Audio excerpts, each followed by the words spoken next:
أغرب قصة اختطاف سمعتها في حياتك، والقدر كان مفتاح اللغز.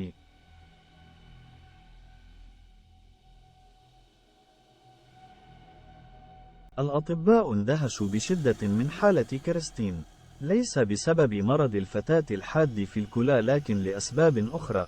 كان هناك شيء غامض غير مفهوم في حالة الفتاة. هذه الدرجة العالية من الشحوب في بشرتها، حالتها النفسية والعقلية، طريقة كلامها وتعاملها مع الآخرين. هناك ألف شيء غير طبيعي فيها، حتى أن نقاشات طويلة دارت بينهم عن حالتها، وكأن الفتاة قادمة من عالم آخر غير عالمنا. لكنها في نفس الوقت كانت تتحدث الألمانية بشكل عادي.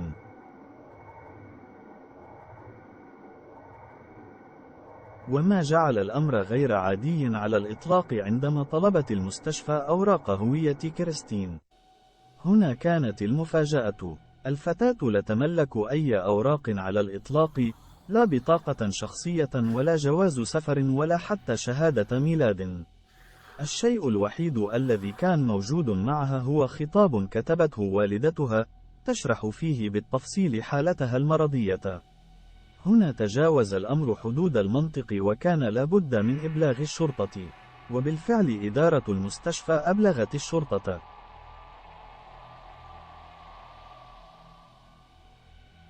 حضرت الشرطة للتحقيق في الأمر، وفي نفس الوقت حضرت سيدة قالت إنها والدة كريستين.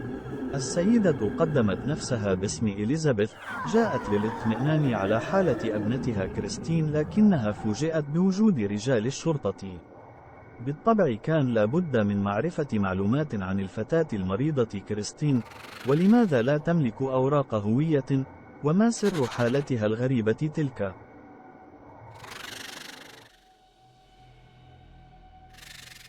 تحت ضغط رجال الشرطة بدأت الأم إليزابيث تتحدث وتحكي لهم قصتها، وكانت أغرب قصة سمعوها في حياتهم. كانت تتجاوز في غرابتها أفلام هوليوود نفسها. سنة 1981 كانت إليزابيث تبلغ من العمر 15 عاما. فجأة قررت أن تترك البيت وتهرب مع صديق لها، حيث أنه كان تلميذ في المدرسة وكان صغير السن. قرار إليزابيث جاء بسبب عدم حبها لأسرتها ورغبتها في الحياة بعيدا عنهم. الأسرة أبلغت الشرطة التي بدأت البحث عنها، ولم يمر إلا عدة أسابيع حتى توصلت الشرطة لمكان إليزابيث وأعادتها لأسرتها. لكن يبدو أن إليزابيث كررت التجربة هذه المرة بنجاح. عام 1984 اختفت إليزابيث مرة أخرى. أبلغت والدة إليزابيث الشرطة التي بدأت البحث عنها للمرة الثانية.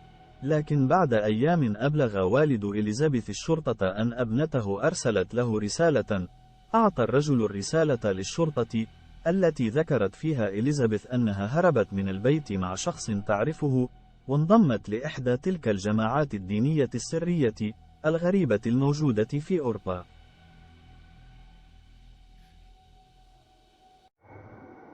بالطبع لم تكتب لهم أي معلومات عن اسم الجماعة، ولا عن صديقها، ولا مكانها، ولا أي شيء آخر. كان هذا هو كل ما قالته، وأضافت أنها تطلب منهم ألا يبحثوا عنها لأنها لن تعود إلى البيت مرة أخرى. بمطابقة الرسالة بخط إليزابيث، اتضح أنها بالفعل هي كاتبتها، وبذلك تم إغلاق موضوعها بشكل نهائي.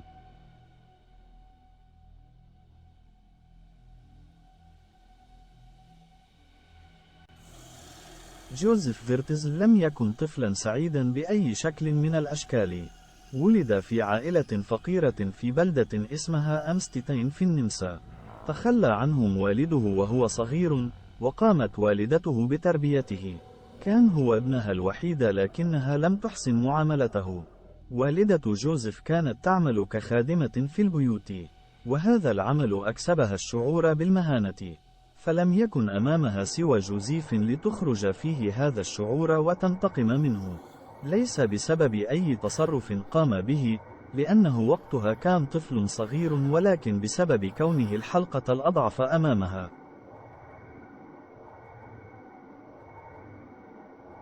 كانت تضربه بقسوة وتتعمد إهانته وإذلاله، والأمر كان مبالغا فيه بشدة. ولذلك فقد عانى جوزيف من اضطرابات نفسية عنيفة. ورغم كل ذلك، ورغم الفقر وكل المعوقات التي صادفته في حياته، إلا أنه أكمل تعليمه والتحق بالجامعة، بل ودرس في كلية مرموقة.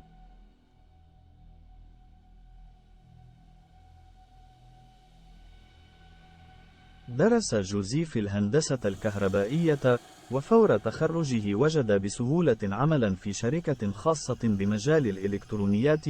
كان وقتها يبلغ من العمر 21 عاما. أحب فتاة أصغر منه اسمها روزماري، وتزوجها ومضت حياتهم على ما يرام، حتى أنه أنجب منها ولدين و5 فتيات.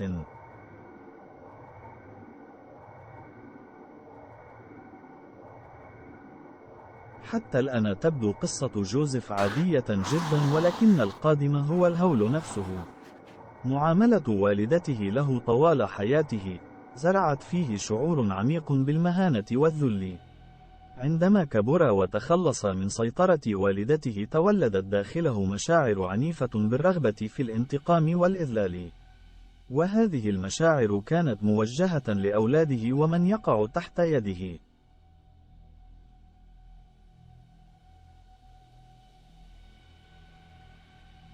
سنة 1977 اقتحم جوزيف منزل فتاة شابة في غياب زوجها واعتدى عليها، وقضى بسبب الحادث 18 شهرا في السجن. لكن الحادث الأهم في تاريخ جوزيف كان عندما استدرج إحدى الفتيات إلى قبو بيته وسجنها فيه، وبدأ يعتدي عليها في كل مرة، وكان ذلك في العام 1984.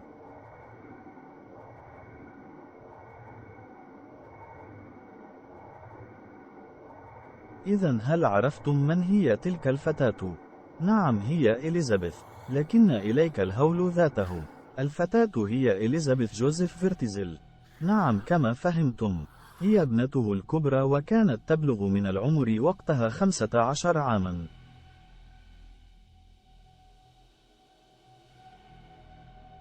منذ أن كانت في سن 11 بدأ جوزيف يتحرش بها، وهذا ما دفعها للهرب من المنزل، ولكن الشرطة أعادتها إليه دون أن تدري أنه وحش منحرف. منزل جوزيف كان كبيرا وواسعا، يتكون من طابقين وقبو. كان يسكن مع أسرته في أحد الطابقين، بينما يقوم بتأجير الآخر في بعض الأحيان للآخرين. أما القبو فكان هو عالمه السري، والسجن الذي قدر لابنته أن تكون سجينته.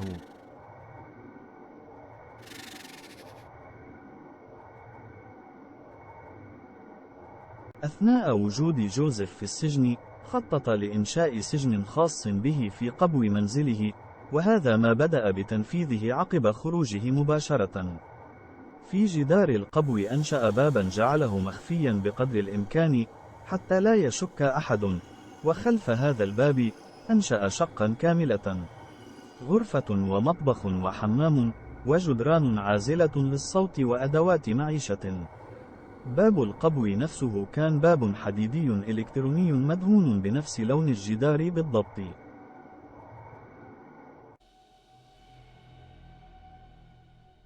في ذلك اليوم المشؤوم، طلب من ابنته إليزابيث أن تساعده في تركيب الباب الحديدي، وما أن تم تركيبه وكانت إليزابيث في الداخل، وضع على أنفها منديل مبلل بمخدر. وكانت تلك اللحظة هي آخر علاقة لإليزابيث بالعالم الخارجي لمدة 24 سنة كاملة. كان هذا هو سجنها الذي أقامت فيه.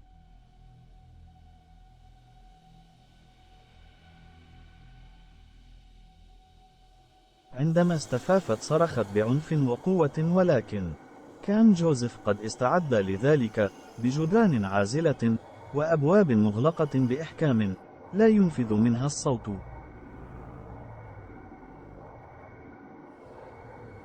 في البداية قيدها بسلاسل، ثم أجبرها على كتابة الخطاب الذي تعترف فيه بهروبها مع صديق والانضمام لطائفة دينية.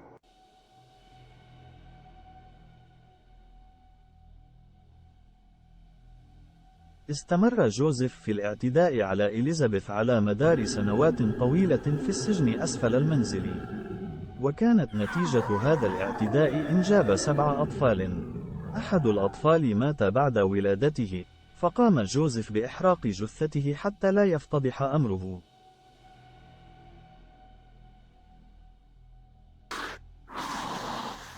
كان ينزل إليهم كل فترة، وقد أحضر معه الطعام وما يلزم إليزابيث وأطفالها.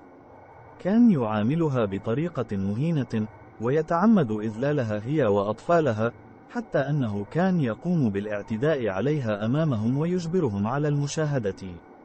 ولو اعترضت هي أو أحد الأطفال، كان يعاقبهم بقطع الكهرباء عنهم، وأحيانا منع الطعام والشراب لأوقات طويلة.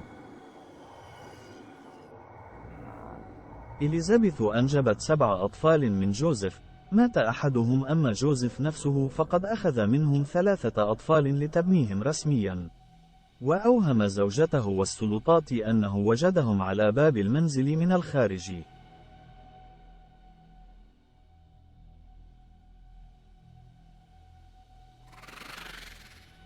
السؤال الآن: ماذا عن باقي سكان المنزل وأسرة جوزيف؟ كيف لم يشعر أحد بما يجري في قبو المنزل على مدار 24 سنة؟ بالنسبة للأشخاص الذين كانوا يأتون لاستئجار طابق، وهو بالمناسبة الطابق الأرضي فوق القبو مباشرة، اشتكوا أكثر من مرة من سماع أصوات غامضة تأتي من القبو. لم يكن أحد يستطيع النزول، لأن جوزيف أغلقه بأكثر من باب ومفاتيحه معه هو فقط. البعض ظنها أشباح وترك المنزل، لكن جوزيف كان يخبرهم أنه صوت المدفأة وأصوات الأجهزة التي يقوم بالعمل عليها في القبو.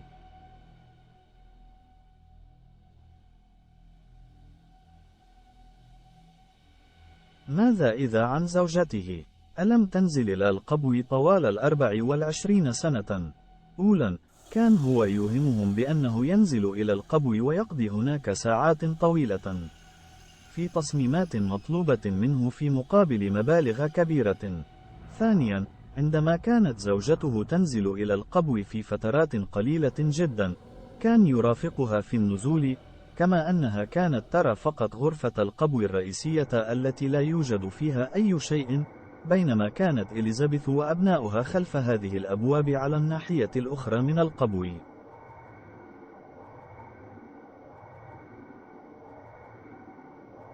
لمدة 24 سنة ظلت إليزابيث وأولادها في هذا السجن الرهيب.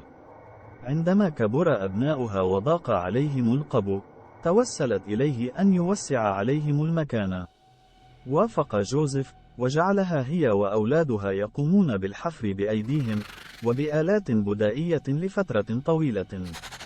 كانت نتيجة سجن 24 عاما على إليزابيث وأطفالها أمراض جسمانية ونفسية وعدم تعليم ولا هوايات ولا أوراق ولا أي شيء يدل على آدميتهم.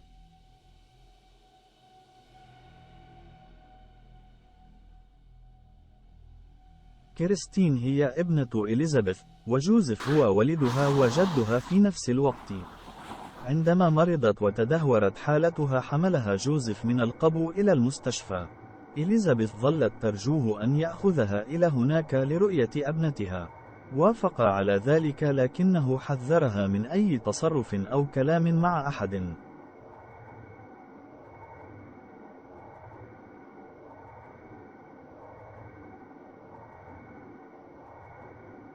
عندما ذهبت إلى المستشفى، جاءت الشرطة لسؤالها عن ابنتها وسبب عدم وجود أوراق معها. تشجعت إليزابيث، وأخبرت الشرطة عن استعدادها للاعتراف بكل شيء مقابل حمايتهم لها وأولادها، كما اشترطت ألا ترى جوزيف مرة أخرى.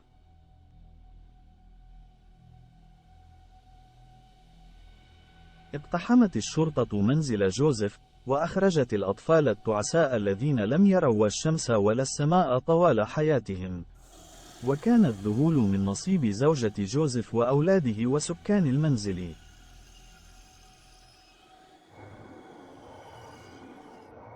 شخص الأطباء حالة جوزيف باضطراب شديد في الشخصية وانحراف ناتج عن معاملة والدته له.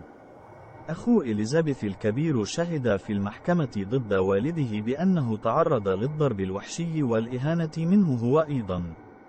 في بداية المحاكمة، أنكر جوزيف أن يكون ما حصل هو اعتداء على إليزابيث، وأنه كان على علاقة بالتراضي بينهما، وأنه اعتنى بها وأولادها، وكان يحضر لهم الهدايا. لكن سرعان ما انهار وأقر بكل ما فعله.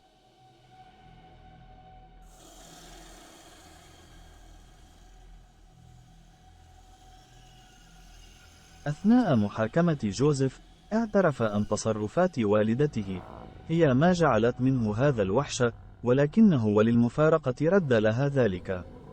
فما أن أصبح شاب وقوي، وكانت هي قد تقدمت في السن، حتى احتجزها في غرفة منزلها العلوي، وأغلق عليها النوافذ بالحجارة، وظل يهينها ويعذبها حتى ماتت، دون أن يعلم أحد بوجودها أو بموتها.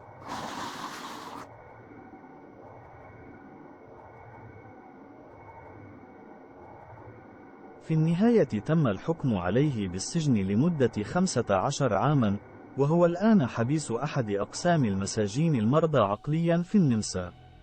إليزابيث قاطعت والدتها، وغضبت منها بشدة ولامتها، لأنها صدقته ولم تبذل أي مجهود في البحث عنها.